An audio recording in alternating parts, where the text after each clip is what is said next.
청장으로 부임하신 후에 조직이 굉장히 역동적으로 변모했다고 제가 얘기를 들었습니다. 덕분에 지난해 10월이죠. 산업통상자원부 경제자유구역 성과평가에서 경기경제청이 최우수 등급을 네, 받은 네. 것으로 알고 있습니다. 축하드립니다. 아유, 감사합니다. 이렇게 짧은 시간 안에 이런 성과, 그 이유 어디에 있다고 보시나요? 저는 이런 기관 평가 받는 걸 굉장히 중시합니다. 왜냐하면 이제 기관 평가에서 좋은 성과를 내기 위해서는 전 직원이 합심해야 되거든요. 한두 사람으로 되는 게 아닙니다. 이제 그런 과정에 직원들의 어떤 협동하는 능력이 생기는 거죠. 서로를 믿고, 그리고 조정하는 능력, 그리고 이제 직원들의 업무 역량도 많이 올랐습니다. 그러면서 그 과정에 자연스럽게 저의 리더십도 한층 단단해지고요. 그리고 이제 좋은 성과를 거두면 직원들의 자존감이 생깁니다. 네. 그게 다른 업무를 할 때 굉장히 중요하거든요.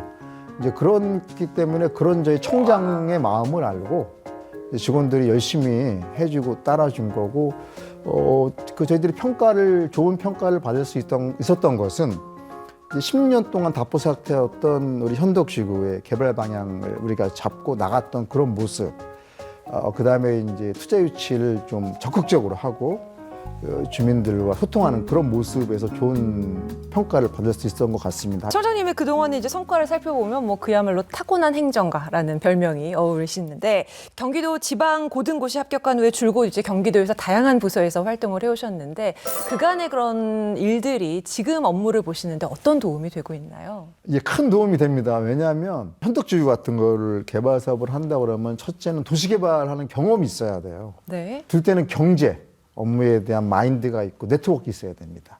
근데 제가 이제 경기도에서 오래 했지만 우리 관련 업무로 볼 때는 제가 경기도에서 지역정책과장을 하면서 그 당시 경기도 종합계획이라는 거를 제가 세웠었거든요. 네. 또 2007년, 8년도에 제가 평택개발지원단장을 하면서 잘 아실 겁니다. 그 평택에 삼성 반도체 평택 캠퍼스가 있는 고덕국제 신도시 그 밑그림 설계를 제가 같이 했었거든요. 네. 그런 경험을 했고, 도에서는 이제 일자리 경제정책관이 경제 담당 국장이거든요.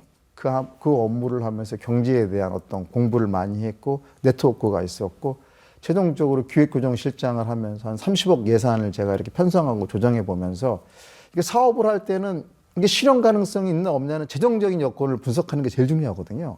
이제 그런 거에 대해서 충분한, 제가 그걸 다 검토해보고 자신이 있어서 이제 현덕개발 사업을 추진했듯이 그런 게 큰 도움이 된 것 같습니다. 특히 이제 경기도 기획관리실장으로 계실 때 아주 엄청난 일을 하셨다고 합니다. 뭐 많은 분들 기억하실 텐데, 이제 코로나19 당시에 재난기본소득 관련 업무 기획을 하고 또 지급까지 시간이 상당히 걸리지 않습니까? 네. 2주 안에 그걸 해결하셨다는 걸로 아주 유명하시잖아요.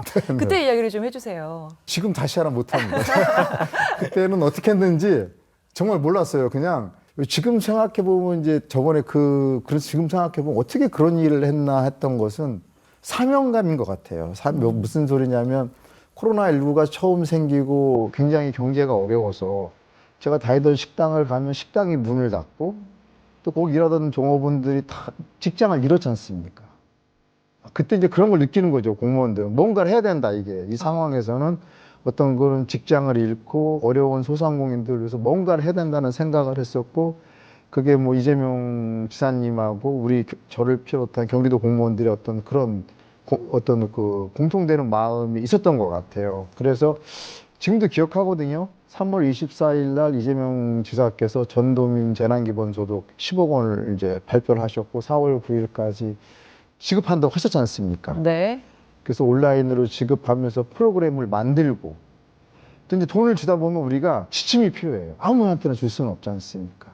그리고 또 그 집행은 시군 공무원이지 않습니까? 시군 공무원들 교육시키고, 또 카드 회사를 참여시키고, 거의 잠을 못 잤어요. 직원들도 한두 시간 잔 직원이 많았을 겁니다. 정말 지금 다시 하라면 진짜 못하고, 그때는 좀 어떤 그런 사명감, 그리고 안 걸어본 길이기 때문에 가능했다는 생각이 제가 듭니다. 저도 그때 기억이 많이 나는데요. 경기도민이 좀 부럽더라고요. 이때 성과로 청장님이 닉네임이 생기셨죠. 위대한 공무원이라는 별명이 생기셨는데요. 네. 가장 힘들었던 순간과 기억에 남는 순간이 궁금합니다. 이재명 지사께서 1,340만 명한테 10만 원짜리 10만 원씩 지급한다고 발표하셨는데 그때 두 가지 어려움이 있었어요. 첫째는 지급 수단, 두 번째는 지역 화폐. 이제 지역 화폐라는 뜻은 뭐냐면 우리가 설계를 할 때 네. 연매출 10억 이하의 소상공인한테 줘야 되거든요. 아무한테나 줄 수 없습니다.